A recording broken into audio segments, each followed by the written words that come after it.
Welcome back to Zudans Report. I'm here with Mayor Laura Moss, my first guest on Zudans Report. And I'm very happy to be the first guest. And Thank you. I really appreciate you doing this. And we're talking primarily about what it's like to be mayor in a great, the best town in the world, Vero Beach, Florida. It is. And we're talking a lot about the electric because that has been the biggest issue, at least since 2008. It's really gotten onto track, and we've had a few near misses along the way, and we're almost at the end. We are wrapping it up, basically.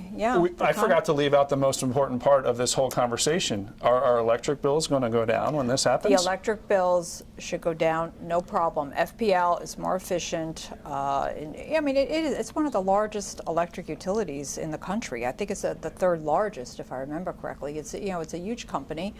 And they just say you have economy of scale. I mean, you don't have to be an economist to appreciate economy of scale. That's true in any business, and they have that economy of scale.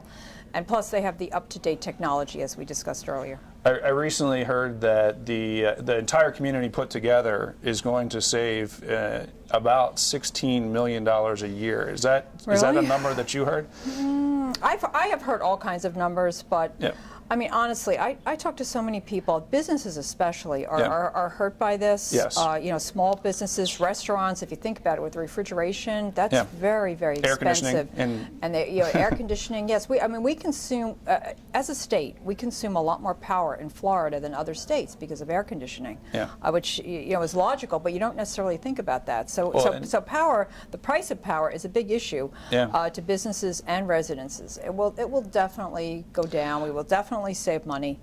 Other than Piper, we have very little manufacturing in our community, and specifically in the places served by Vero Electric. And I think that part of that is that if you're paying an extra 20 to 30%, which is where it has been over the years, for your electric to get it through the city as opposed to FP&L, that makes it very hard for a business that is energy intensive to actually do that. So it'll be good for our airport. It'll actually be good for our local government. We'll be saving money. Our hospital, it's going to be good for everybody. I'm sure consumes a ton of electricity, and they'll be saving a lot of money when they get switched over to FP&L. So yes, it's going to be a very good thing for the community. A lot of people have been looking forward to this for a very long time.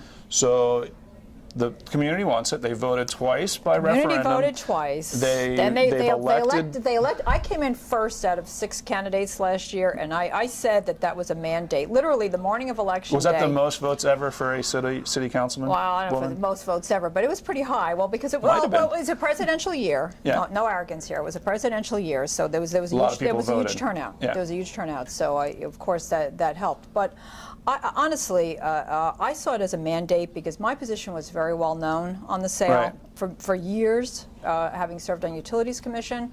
So coming in first of 6 candidates, I felt the people that in effect a third referendum. That we want this because this is the city. Only the city gets to vote in this election. So this is the city. It had nothing to do with anybody else but the city. The city voted for me to do this. I mean, that was the #1 issue. And it has been, and every time the election has been about electric, it has the people who are the most pro-sale have won. Yeah. So what could still stop it? Because there are people out there who still don't think this is a good idea, or they want the city to stay in business, and some of them run sometimes for well, that's true. Office, I mean, there are, of course, there are special interests that don't necessarily mesh with the interests of the city at large. There are special interests, and they are. I'm not going to name names, but there are, and they're out there, and there are naysayers, and they're working against it in their own ways. But I think we have such momentum at this point, and we are truthfully further down the path than we've ever been before, because this has been tried other times. Don't try it at home, though. This has been tried other times, but this is it. We are absolutely going straight through. Do you think this might be the last election that we have to hear about the Vero Electric? This could be it? Yes. Truthfully, I do. I'm not overstating it. I work directly with FPL and FMPA both. And FMPA, by the way, the issue has been raised, well, we need the consent of different member cities, which we do. But I have to say, the new CEO, Mr. Jacob Williams, has done a wonderful job laying the foundation to obtain the consents of those different member cities. Okay, And so it's they're around the looking state of, we are promising. one. Vero Beach is one of the member cities. Yeah. Yes, in fact, I was telling Dr. Zudans right before we got on air that I had been invited by the city itself, by Green Cove Springs, which is north of here, to come to the city, to one of their city council meetings, to speak with them about this. So they're being, I mean, this didn't, which might not sound You're like our much. ambassador. It might not sound like much, but this is a situation where people were not speaking to each other in the past. All right. So this is a real change in attitude. For those who don't know, yeah. it's a complete change. It's a 180-degree change in attitude, and yes, I always try to be a goodwill ambassador for the city. You're an excellent So- ambassador. I see you at every event that's going on in the city. You're there. That's what I try to do. I look at being mayor as connecting people, not hopefully leading as well, but also just connecting people, taking good ideas and good wishes from one group and bringing them to another and another and another, and eventually connecting everyone. So There's a power to that, Val, and it's not out in the field. And what's the long-term goal? Why do this? I was saying that my sort of motto is make Vero more Vero. Making Vero more Vero is kind of like our culture and promoting our culture. What is it that is? Why are you doing this? Why do you want? Just because you love the city? I do love the city, but I think I see it much as you do. That this is a wonderful place, and there may be areas where we've lost touch with each other. So that's what I mean by connecting, like weaving the social fabric. I mean, we look around us at the larger world, and it's in a state of turmoil right now. That's not true here. Everywhere I go, even where there's a difference of opinion, people treat each other with respect. That's great. So you just look to make that social fabric, weave it tighter, and make people more connected to keep us strong and prevent us from being vulnerable to things that we see going on in the larger world that we don't want here. I wanted to ask you, so say this does go through, which I think it's going to. I think it's going to happen. But we have to cross that finish line. And then, what do you think, what's your vision or what's your thoughts about what we're going to do on this nice piece of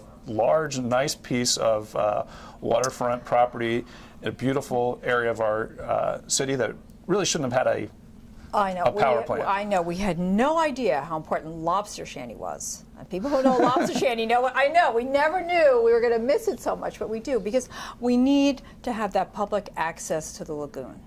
So we need to either in the form of a park or a restaurant where, like lobster shanty, where everyone's welcome. So part of it, absolutely, in my opinion, and of course the council will consider all kinds of options.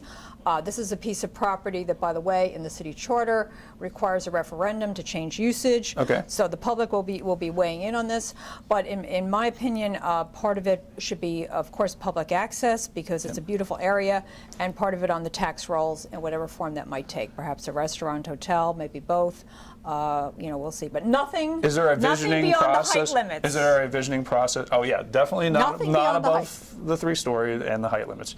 What about? Is there a visioning process? Can the public get involved in letting people know about what they want to have in our community? A number of people did weigh in when we revisited the vision plan, and that was a few months ago. I think it was March, April, and May. And by the way, again, this is on the city website, which is covb.org. Every meeting, as you know, being on planning and zoning, every meeting is taped. So, and there are minutes of the meeting, so people always can check back. But we have looked, and people always can send in things, send in suggestions to the city. I'm always happy to hear from you. If I don't get to you, this went so fast, we already ran out of time. And I really want to thank you again for being on the show and for making Vero more Vero. And I just want to thank everyone, and I hope you enjoyed the show. And if you have suggestions for content or interest or things you want to hear about, just let us know. I will. And thank you for your service on planning and zoning. My pleasure. I appreciate that. My pleasure.